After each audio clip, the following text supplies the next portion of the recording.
I am very pleased to introduce our keynote speaker for this year's event, Dr. Michele Williams.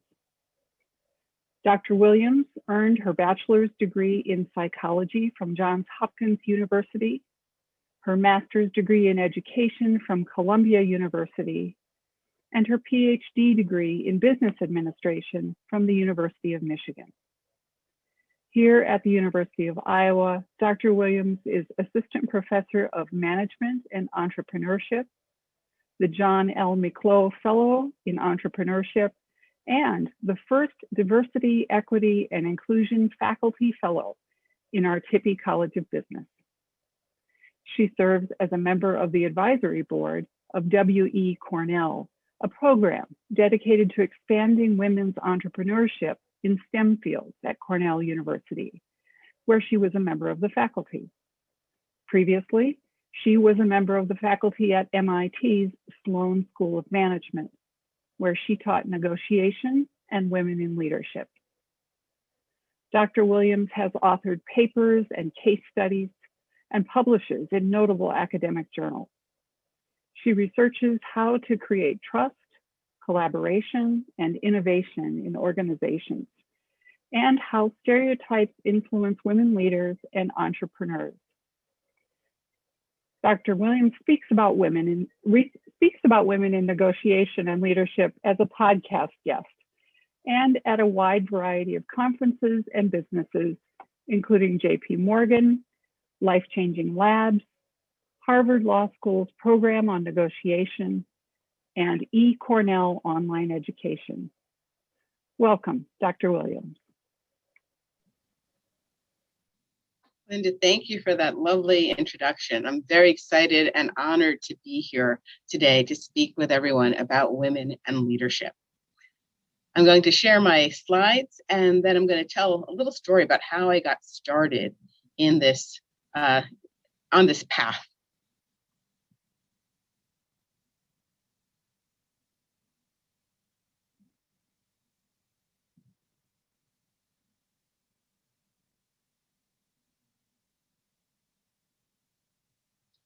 Okay. I'm hoping everyone can see my slides now.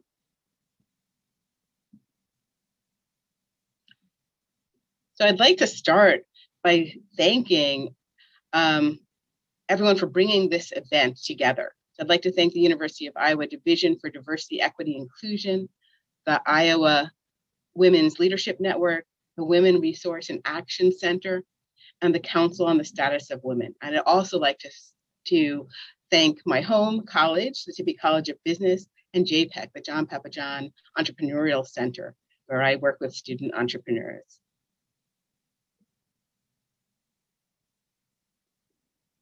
Okay, so where did my journey start? I think, like a lot of women, your journey starts before you even recognize it. There are opportunities. There are times when you leap into a leadership role that you weren't expecting to come upon, and then there are defining decisions.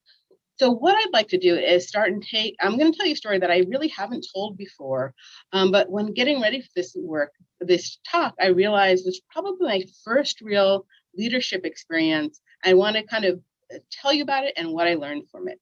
So when I was in college, the summer of my sophomore year, I applied for a job to run a childcare kind of summer camp program for children who were hospitalized for lead poisoning. So the program was going to be totally internal to the hospital. And I was given the job, despite the fact that I had not been a counselor, and most of my experience with children had been as inpatients in the hospitals where I volunteered. I also did tutoring, and I had learned a lot because I was a child development major, both in biology and psychology. So I took this job, and I was given total freedom. I was given a budget. I had to order materials. I had to hire staff to work for me, and I had to design the program. And the first thing I realized is when I got there is that I was not expected probably to succeed. This is something that we call a glass cliff. Women and people of color are often given opportunities that seem great, but have a high probability of failure. So I worked very hard at this job. I was up, at 7 in the morning. I was there till 7 at night, organizing this and running the program. And then the hospital decided that we could take the children on a field trip. Now, if you're in healthcare, you know that nowadays that would not be an acceptable thing to take patients outside of the hospital to a field trip. I went to Johns Hopkins undergraduate, so this field trip was to the Boston Inner Harbor, and we took the children to go to a tower and kind of overlook the harbor. It went wonderfully until we got downstairs, and I realized that our bus driver and the bus were not there. We waited for a half an hour. We got a call and said it had broken down, and then we were asked politely by the people who owned an air-conditioned space to leave. So we were outside in the sun with patients. I had no medical kit with me, and my only medical experience was emergency medical training from being a student EMS person. So long story short, we made do. With the people I was working with, we, got resources and water for the kids, and we kept them happy, and not knowing that this wasn't part of the regular trip until a bus showed up with everyone. So the president of that hospital was there, my boss, and a team of about half a dozen nurses coming to what they had expected to be an emergency situation. They rushed in. The children were fine. They took them back on the bus and very kindly told me that so many administrators from the hospital had come to make sure the situation had worked out, that there was no room for me. And so I was left on my own, kind of standing there after this long event. And so this was a situation where I both jumped into something that someone else had faith I could do, and I said, I will give it a try. And didn't turn out exactly like I had anticipated. So what I'd like to do is kind of tell you some of my learnings from that situation, things that I think I've carried forth into my career today. One, not all opportunities are opportunities you should take. And as women, we are often given a lot of opportunities, and it's important to figure out which ones align, which ones do you say yes to, and which ones do you say no to. The second was it's hard to build trust from a one-down position. When I went into the job without the credentials that the other hospital staff thought I should have, I was not given the cooperation or help that I would need to fulfill my job as easily and successfully as possible. Once that situation happened with the bus and the children, and I was able to successfully bring that situation to a close, the nurses and the hospital staff were so nice to me. I came in that next day, people were smiling, they were talking to me. When I asked for resources or how to do something, people immediately helped me. And what was striking to me is something that I hadn't noticed before, right? I hadn't noticed the importance, or I hadn't known until I was included, right, in that group. I didn't know what I was missing. I didn't know how hard my job had been without that collaboration and trust. And so one of the things I do now is I study trust. I study, how do you build trust from a one-down position? How do you build collaboration? How do you make spaces more inclusive when when sometimes expectations of all people aren't met? The third thing I learned that has influenced me is that no one leads alone, right? So when I told that story, to friends or to family members, I was the hero. I thought I was awesome in this situation. I pulled things together. I was like MacGyver, And when I think back on it now, I realized how much the trust I had built with my staff that were there. There were two individuals there helping me, allow that situation to happen. And the trust that my boss who had hired me had in me. And that relationship helped this situation turn out well. And the last point about leadership that I really took away from that early experience was that sometimes you need to leap based on someone else's faith, right? So sometimes you look at something and you say, I haven't done that before. I haven't led in that way. I haven't run that type of program. But someone that you know, a mentor, a sponsor, says to you, I think you can do that. And I can think back on multiple times in my life where someone has said to me, you can do that. And even as I stepped into that role, I worked on their faith until I had that of my own. And so really working together and pulling together with other people is so important as we go through this leadership journey. So I have a poll. I wanted to kind of get a sense of the room, because I know in this webinar, we can't chat directly, but I want to get a feel for the room. So when you think of yourself in your career, or if you're a student in your student organizations, do you tend to take leaps into leadership roles, or do you tend to proceed more cautiously? And that poll is going to go up in just a moment. And I see it there. So I'm going to give you a few minutes to respond.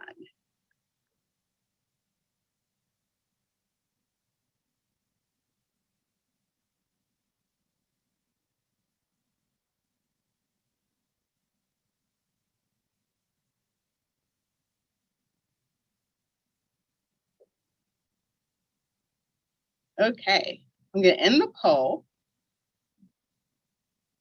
and then share the results. Okay, so we have the winner at 62% proceeding cautiously, which is kind of my predisposition, even though I do. So when I'm not leaping, I am proceeding cautiously. And people who leap into leadership. And sometimes, so thinking about which side you're on, I think we'll move forward in the discussion, but always think about, if you're a person who proceeds cautiously, are there times when a leap of faith would really move your career forward or in a different direction that might be really exciting? And if you're a person who leaps, which I love to leap and try things out, you might think about, when you're leaping, are you leaping onto a glass cliff? And that doesn't mean that you don't leap, but it means that when you're taking on that role, it's important to negotiate some scaffolding, right? Do you need support staff? Do you need a bigger budget? What do you need to be able to fulfill that role successfully? Because no one leads alone. And so figuring out what scaffolding you need is really important. I've been talking recently to some people in tech fields who have been getting really interesting jobs. And one of the things that the organizations have been pushing them to do is to take the job with the title without having a job description yet, right? And if you don't have a job description, if you don't have metrics, you can't succeed at that job because you're constantly chasing something that's amorphous and changing. So definitely leap, but put some scaffolding under yourself.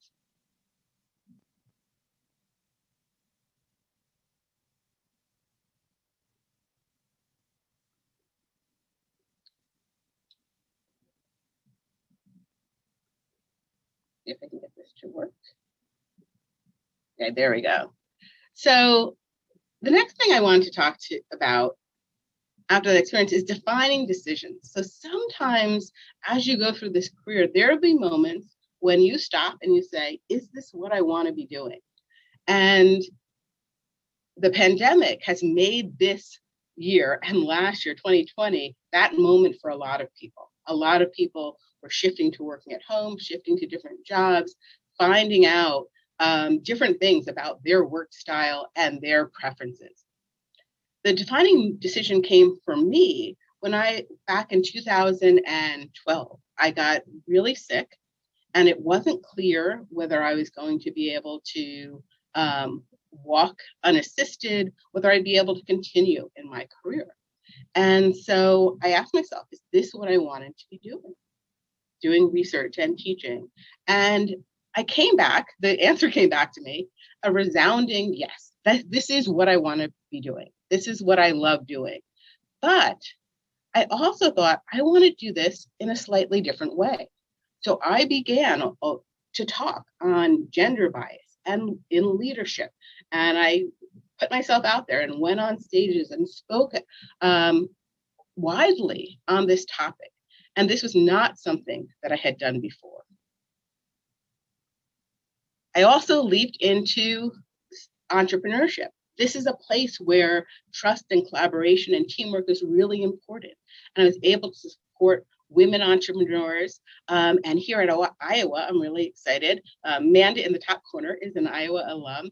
And I also work with the College of Nursing around innovation in nursing. And with COVID in 2020 and 2021, we have seen miraculous innovations in healthcare, both on the patient care side and in terms of vaccines.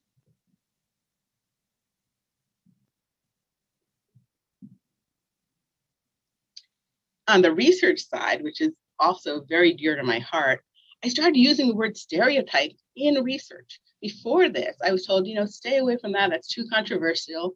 And I used the psychological term, social categorization or social category processes. So people were thinking of themselves in categories. And this year, 2021, with my co-author, I published a paper that talks about stereotypes, the stereotypes that women business owners face, and how the proportional representation of business owners in a geographic area can change the business outcomes for these women.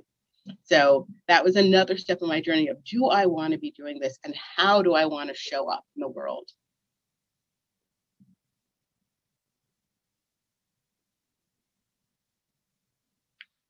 So what is the leadership landscape for women? Some people will tell you that it's very desolate. It's kind of like a desert. Women are out there alone in their top roles at tech firms and Fortune 500 companies. And I want to present kind of a picture of what it is at the top, but then talk about leadership even more broadly than that. So 2020 was an all-time high for women CEOs of Fortune 500 companies. Now, before you get too excited, this means that 37 of the companies out of 500 were led by female CEOs. If you don't have your calculator with you, that's 7.4%. So this was flashed all over the news. People were very excited that 50% of our population had 7.4% of these jobs, and this was the best that we had done ever. This 7.4%, or this 37 people, consisted of 3 women of color, 0 Black women, and 0 Latino women. So I can just pause here. We do have far to go in terms of the top of our organizations.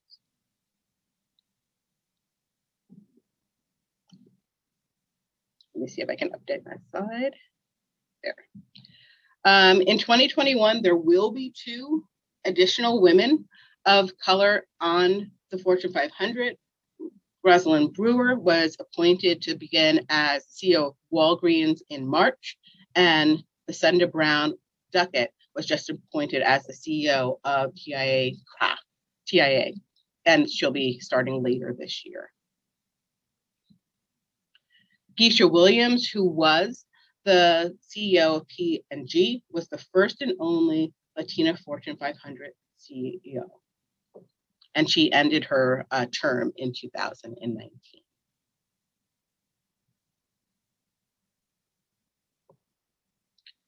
So even though at the very top of leadership in Fortune 500 companies, we have a long way to go. We are making progress in leadership in academia in terms of deans and presidents. So that is positive news. And today I want to take a moment to step back and talk about everyday leadership. We need to get leaders at the very top. We need people showing up and stepping up at every level of our organization. So that means you, no matter what role you're in, you can lead from within that role. And so that's what I'd like to talk about today.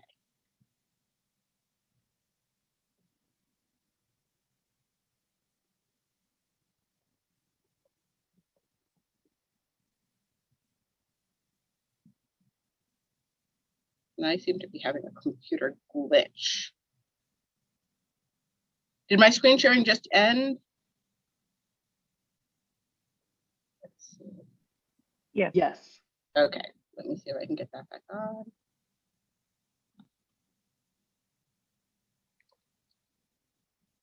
My whole PowerPoint app closed, so I will be 1 second to opening that back up.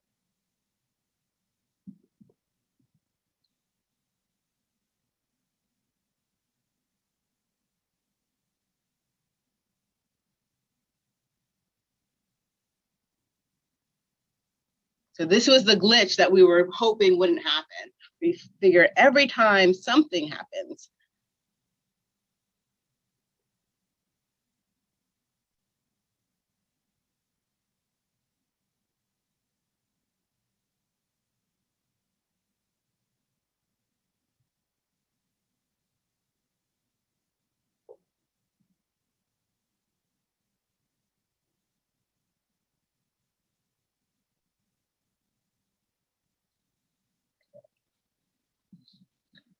so one thing we can do maybe is put up the next poll 2, while I'm pulling up these slides. So this poll is asking you about mentorship.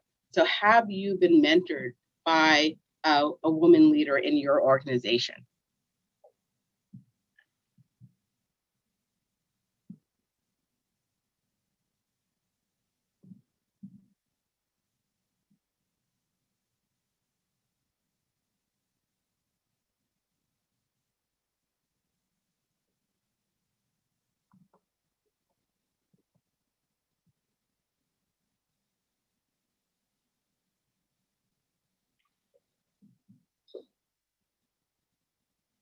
Okay, so I see a lot of good mentorship in our poll so far.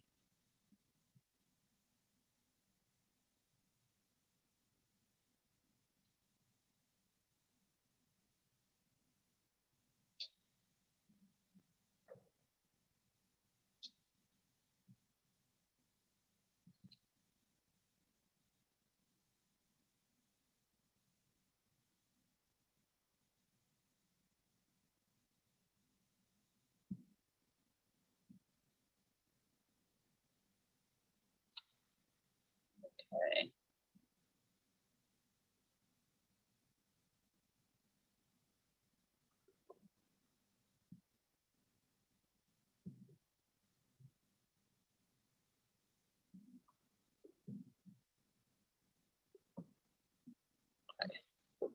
So let's look at this poll. So we asked, have you had a female mentor?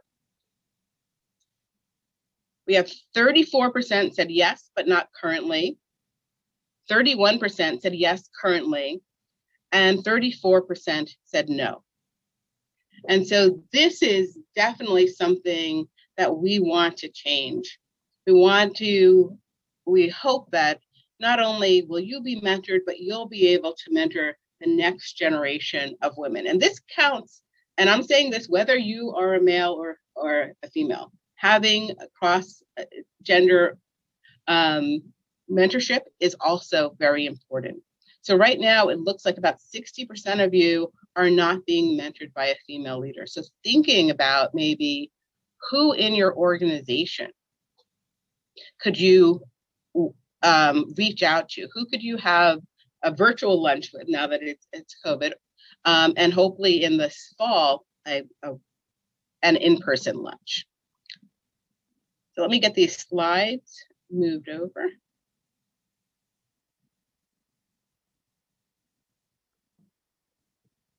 And we'll get back to where we are.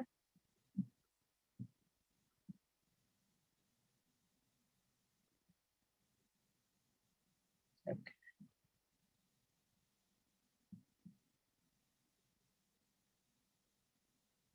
Well, I have to say, this is still better than being stuck on the inner harbor with a bunch of children. So this is a problem, but it's a glitch that we can work with. Okay, so one thing that I would like to think about is when you think of yourself either being mentored by a female leader or mentoring a female leader, sometimes it's difficult for people to identify you as a leader, and for us as women to identify ourselves as women leaders, because the language that people use to describe our behavior and that we use to describe our own behavior sometimes obscures what we're doing. So I'm going to kind of put the big word that I think obscures what women do. And this is the word nice. And if you're from Iowa, you've heard this a lot, the Iowa nice. But for women, nice can cover up very important leadership behaviors, right? You may be coaching others. You may be mentoring others. You may be solving problems for others. And if coaching and mentoring and problem solving, which are all leadership skills, are wrapped into that word nice, right? It doesn't allow you in your conversations with the upper management or with your boss to really explain your leadership potential and where you're going and what you're doing for the organization.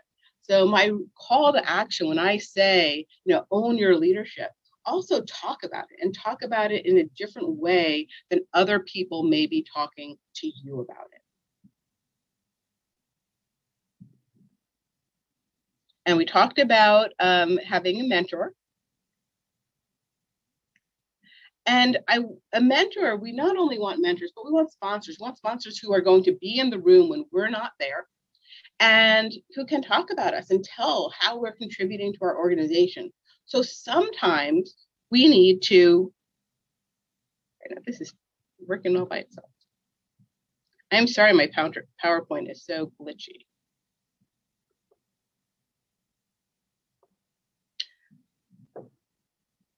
Okay. So sometimes we need to translate for people, right? We need that universal translator that allows people to understand what we're doing. So when people are saying we're supportive, maybe we're mentoring or we're sponsoring others. When people say we're collaborative, maybe we're a trusted leader or advisor, we're an effective communicator, and that's what they're trying to say. When they say we're committed to this organization, we may be behaving in a competent and knowledgeable way. When they say we're nice, we may be solving problems or showing our expertise at diffusing potential conflicts and helping our teams get along. And if you look at the column of words on the left, those are words that are all, if you look at, if you put them into a bias generator to change the words, these will all come up as feminine words. They're all words that are nurturing and caring and have a sense of communality to them. But when you're trying to communicate your leadership, these words are often cannot be as effective as the actions, what you're actually doing to make the organization better. What are you doing that shows your competence? So sometimes when we think of a woman leader, it's kind of an oxymoron when we think of the stereotypes, right? So the stereotype of woman is nurturing and caring and communal, and the stereotype of a leader is competitive, profit-driven, risk-taking, tenacious, intimidating. And in the psychology literature, this is kind of dichotomized into two different ways of looking at people, as being warm or as being competent, right? So women are considered warm, and this is great in our personal sphere, but that often comes at the expense of being perceived as competent. And so the language you use to describe the things you're doing in an organization will really matter. I want to take a moment to go over the 4 capabilities model. This comes from an article in Harvard Business Review with the lead author, Deborah Ancona, and it's one of the few leadership models that's created by 2 men and 2 women working together on a team. And it's also created, it's also tested on years worth of MBA students. So I want you to think about these 4, as I go through it, these 4 leadership styles and 4 attributes of leadership. Everyone has a combination of them, but how you could talk about these differently to show your leadership.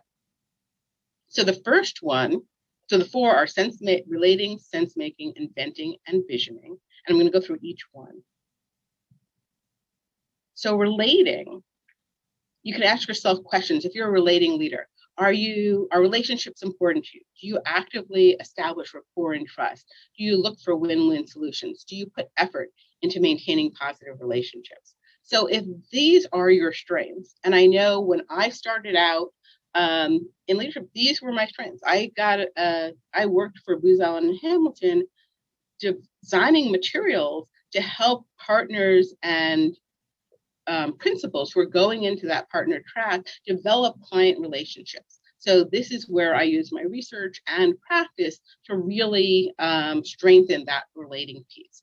And as women, women are often socialized to be relational. So this relating piece is often very strong. But it has to be talked about, right, in a way that people understand the competence of it. All of this, the surveys of CEOs of Fortune 500 companies say some of the skills that are most needed in organizations now are relational skills, especially during the pandemic when people need to work together and they need to work together in new ways. But talking about these skills in a way that other people can recognize the contribution. And sometimes it's keeping a brag book, right? So that's writing down, all the accomplishments that you've made, bringing teams together and collaborating and making connections across different parts of your company that maybe other people haven't made. Sense making is new to the leadership literature. Deborah Ancona and I and Gisela Gertek wrote an article that was just published in the MIT Sloan Management Review called The Overlooked Key to Leading Through Chaos. And so this is a leadership style that's very important when things don't go the way you're expecting them to go. When there's a pandemic or your organization's in crisis, these are skills that you need. And so sense making is really the idea of looking at something that's confusing, something where you don't know how things are going to change in the future. So you observe your context, you seek out disparate views. So you need information from all different people. So kind of when pharmaceutical companies are making a new product, sometimes they need the voice of the patient, they need the voice of the hospitals, as well as the research and development lab. One kind of fun story about sense making is when Pixar was making the movie Finding Nemo, which was about a fish. If you haven't seen it, you might have seen it when you were a child. They had all the people who were writing the script and doing producing it go and take scuba diving lessons so they could understand what the experience was like of being a fish. So this is a way of sense making is a way of taking in information and integrating it into new ways of seeing or a new map that you might not have had if you didn't reach out and gather all this different information.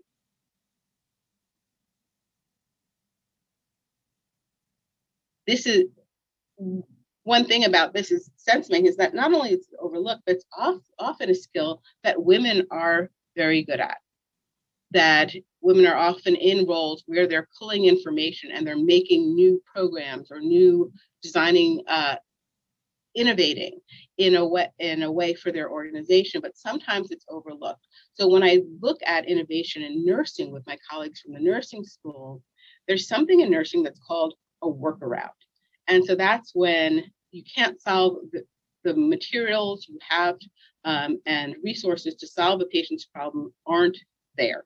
And you create something. You create a new spoon for a person who can feed themselves without using their fingers, or you create something that they can use, right? And those were always looked down upon and thought of as, against the organization.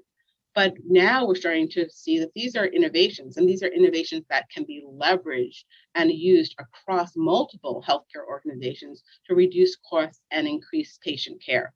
And so sometimes that sense making that has been done in certain industries by individuals has not been recognized as contributing to innovation.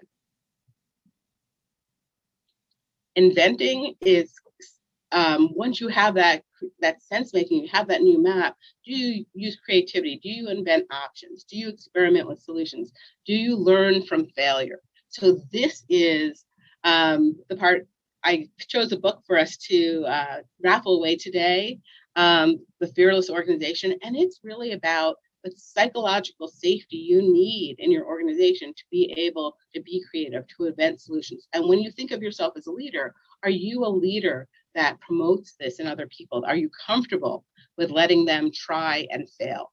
And this idea of psychological safety and inventing and trying has been very critical to innovation in healthcare industries.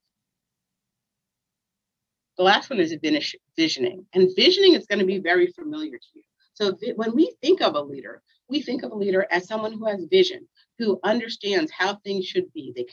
They paint a compelling picture. They bring you along. And people sometimes get so focused on this that they don't realize that all the other skills they're doing, all the relational skills, all the sense making, kind of bringing new ideas to the table, and all of those small experiments to see if things that will work are also critical to leadership. And one of the things that I like to point out is that you don't have to be everything to everyone. A leader doesn't have to have all of these skills at the same level. You may have a vision and you may work with other people who can implement it through relationships. So these are skills that you want on your team, and you want to be able to have the safety to have distributed leadership. So whoever's skill is most important for the thing your organization or your team is facing right now can rise to the top and lead. And this is part of that everyday leadership, is letting the person who has the skills for that portion of the job lead it. And so for women getting more experience with leadership, that distributed leadership is extremely important. So I'd like to take a moment to do another poll. This is actually poll 3. What is your top leadership strength? When I went over those 4 different strengths, how do you see yourself as a leader? Are you more relational, relating, more sense making, trying to kind of figure out and problem solve, inventing, creating new things for your organization to try, or visioning, kind of painting the picture in the direction where everyone should go? So I'm excited to see these results.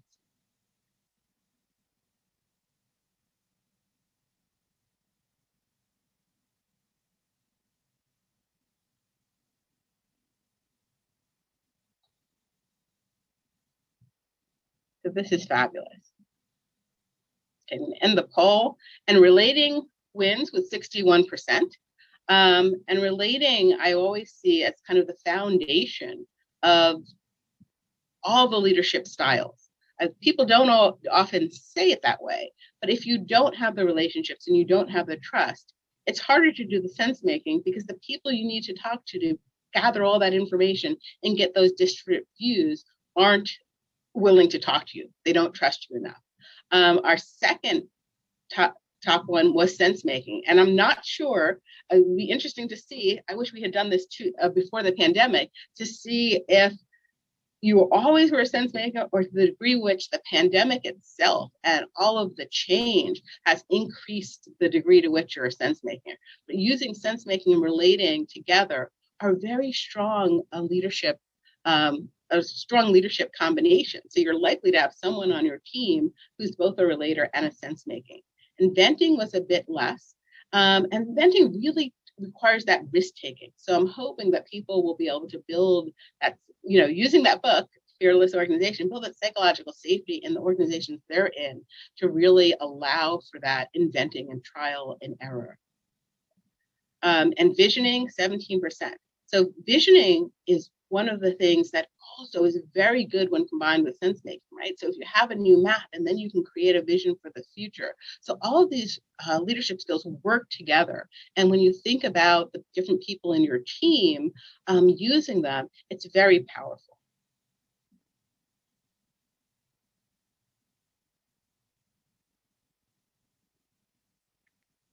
At the end of our talk, we're going to put a link in the chat to, it's kind of the Dr. Michele Williams link page. And there's a link to a Leading Through Chaos survey. So if you want to kind of do a fun quiz and see where you come out on these dimensions and kind of what your orientation is toward leadership, that's what we'll do that at the end.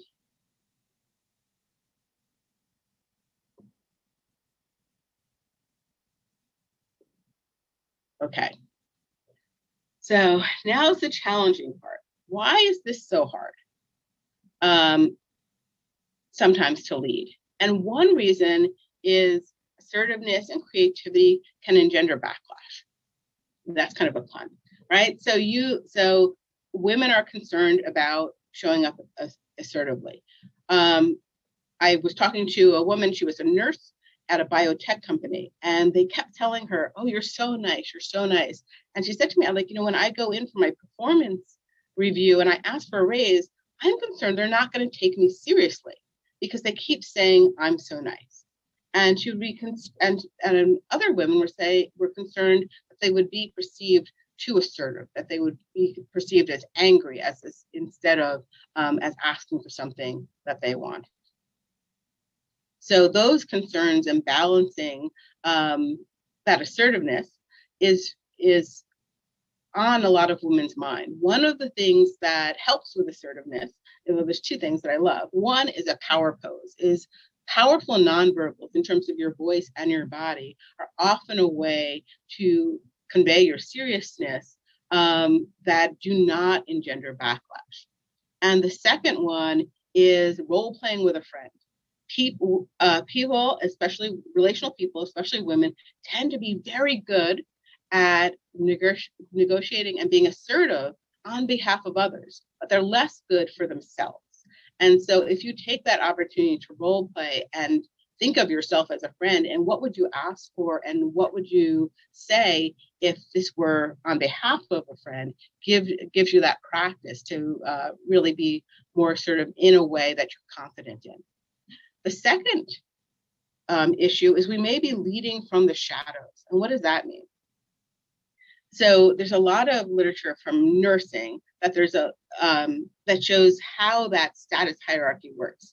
So if a nurse has a lot of years of experience and they're working with a resident doctor who has less years of experience, they tend to look to go to someone that the nurse trusts to be able to give the information about a patient and what they think is happening and get the attending doctor to make the intervention. So it's kind of in the shadows. You're using your social network to convey information and getting the job done, but you're not the person who's directly speaking up. And this is something that has often been encouraged in different organizations. When I talked before about nursing having these kind of workarounds that weren't sanctioned, right? So then it made that creativity and that skill that they were bringing to the organization something to be done in the shadows.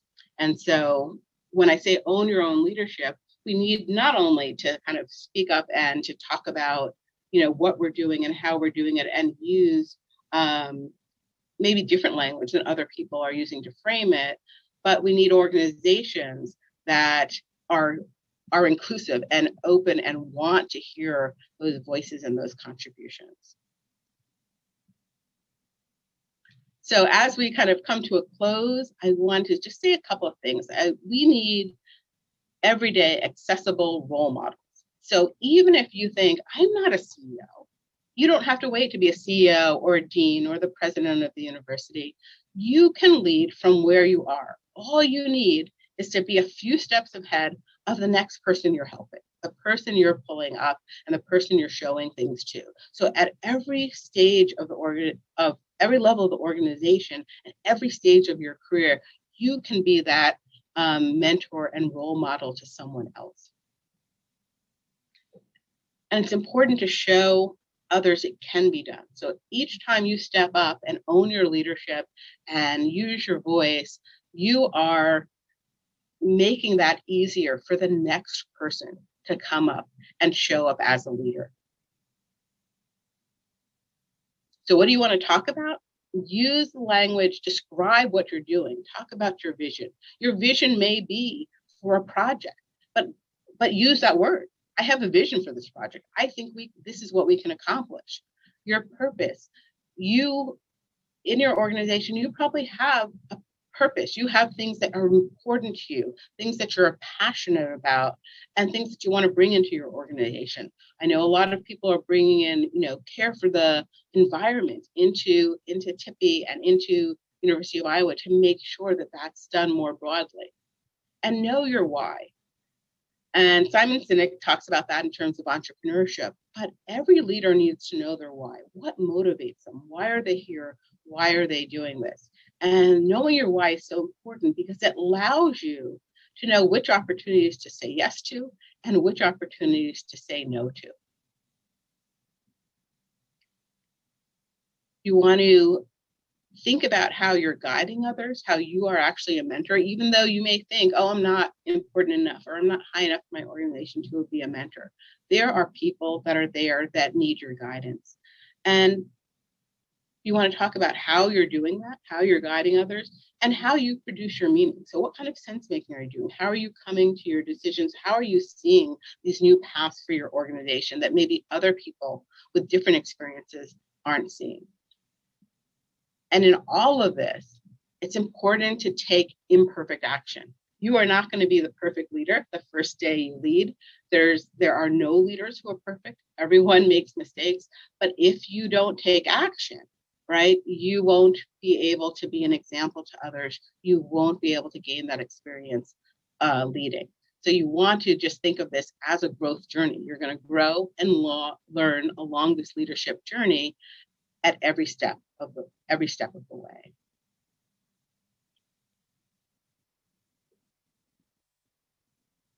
Oops. Missed one slide.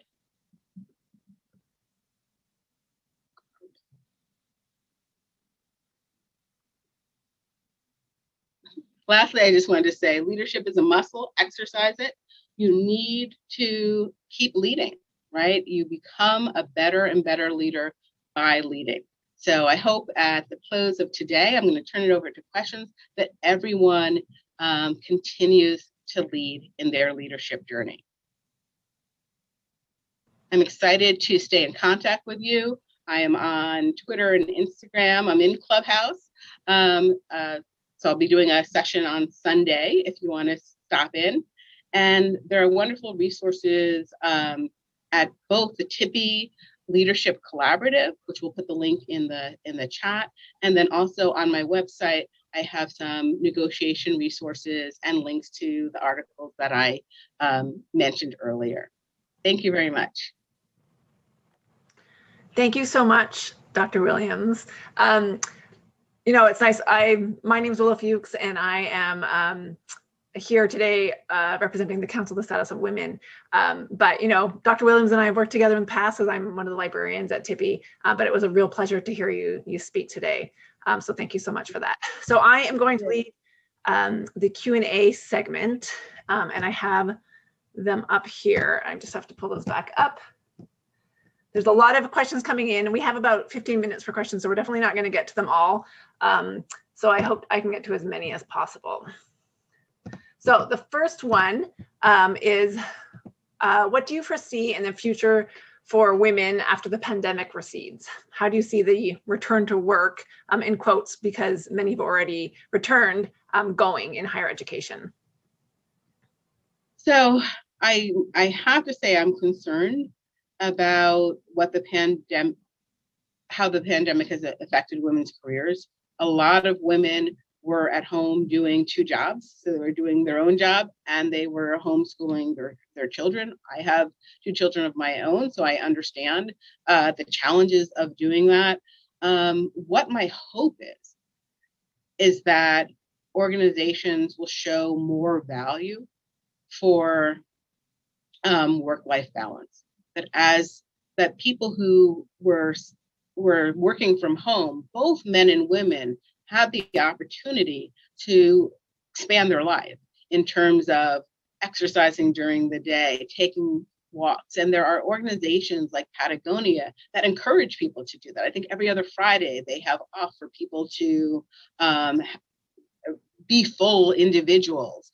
And I'm hoping that as people return to work, both that piece will keep a part of that piece of being the whole individual, and will also cherish the relationships we have. That was the thing that was most difficult, I think, for people working from home, is that their work relationships became very kind of very singular. They became much more just about work, let's get it done, and not about the talking and the community. And that community actually supports people in their work, and it allows you to have creative ideas and get things done. So hopefully we'll put a more value on that, and allow us to be more inclusive as we come back to the organization.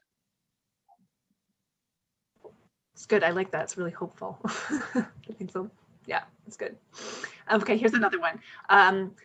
The relationship between women of color and white women at PWIs has not always been trusting, because in many respects and historically, white women do not support or promote the leadership of women of color. At a time when so many institutions are wanting to make their campuses more equitable as it relates to social justice, what suggestions or strategies can you offer to women of color who struggle to be fully respected by their fellow counterparts, and for white women who truly want to be allies to women of color but may not know how to be? That's a really good question. And I tend to approach it from the perspective of intergroup dialogue. This is the time when people need to come together and actually talk about this, talk about issues, talk about their concerns, and figure out how to build those allyships, right? Because I think there are white women who are concerned about saying something wrong. And I was on a call, it was an intergroup call, and the person was saying, I feel, sometimes I walk into to a certain neighborhood or to a certain store, and I start to grab my purse. I feel terrible. This is a white woman speaking. I feel terrible doing that. How do I not feel terrible? How do I not do that? How do I make sure that I'm more open? And everybody responded to was that the idea that you need grace. Like, everyone is trying their best, right? So from both sides, right? Because Black women may have had negative things happen to them in their past, right? And that doesn't affect this current relationship. And so for people to come to that table and come to that discussion, giving each other grace and working from that basis and trying to share some of the assumptions, some of the things that have happened in their past that make it more difficult. And also, starting to mentor each other and sponsor each other. I know that that there are a lot of wonderful relationships that go across racial boundaries and that lift both people up. And I think sometimes that fear that it can't be done prevents people from taking the first step. But it definitely can be done. And you do have to take the first step, and you do have to give each other grace. Both people will make mistakes and in that relationship, but it doesn't mean that that relationship can't flourish. Great, thank you. Okay, I'm just going to keep going through these. Okay, Sure. Do you have any strategies or advice for challenging all talk, no action situations where organizations talk about valuing diversity and inclusion, but do not act that way? This is one of the most challenging things for people in terms of racial equity, in terms of also other types of values where people are espousing a value and they're not following through. Sometimes organizations are just kind of overwhelmed. The task seems so big from going from where you are to an inclusive environment, and being able to sit down and saying, well, what are the steps we can take? What can we do now? What's the low-hanging fruit that we can do? What is the path? And really starting to map out, because sometimes, organizations, universities have a mission, right, to educate people, and organizations are trying to make money and kind of figuring out, one is having people realize that these affect your bottom line, right? diverse organizations where they are inclusive do better. They do better financially, and universities do better in terms of creativity. But figuring out what that path is, and I think that sometimes some people are frustrated that they can't make those big leaps. And I am a firm believer in small wins, is having that path, and each win that you make that makes the organization more inclusive is something to celebrate and to keep going. A lot of people have been saying this recently. It took us 400 years to get here. We're not going to solve the problem overnight. Yeah, truth. Okay. So switching a little bit the direction here. So how can we ask our supervisors to support us in our career advancement if they tell us a promotion is not in the budget? That is a question I get a lot recently. I think that one of the things to do is kind of still map out that career path, right? So it might not be in the budget today. It might be a year from now that's in the budget. Are you still being given the challenging assignments that you need to be in line for that promotion when it becomes available, right? So make sure that you have that career path mapped out with your supervisor and that you're continuing to progress. I've been talking to this a lot with women in tech, and sometimes people change organizations, and that's the way to get that promotion. But if you love your organization, it's really helpful to work with your manager and also work with your manager's managers to say, where do I have to be? If this is where I want to go, what do I have to do to get there? And what can you guarantee me? Because sometimes you can even they can write it in. Well, instead of reviewing you every year, we'll review every 6 months, because in 6 months, the budget might come back. We don't want you to have to wait a full year if we get the budget we need in 6 months. So hopefully creative solutions. As a follow-up to that one, someone's asked, is there a good book that you would recommend to help women learn how best to negotiate salaries? So there are a couple of books. One that I love is Never Split the Difference by Chris Voss. And he uses an empathy-based plan. I know that the chief financial officer of I recommended this to the chief medical officer of one of the insurance companies. And she not only took the book and negotiated a better salary, but she negotiated to go fly to Harvard to take one of his courses in person. So it definitely is a very effective book. Great, thank you. Okay, here's another one. How do you confront a colleague about an issue of their work style that was affecting your work before the pandemic, and now it feels difficult to do so because you want to be understanding that times in work are challenging right now, and you don't want them to take it personally, of course.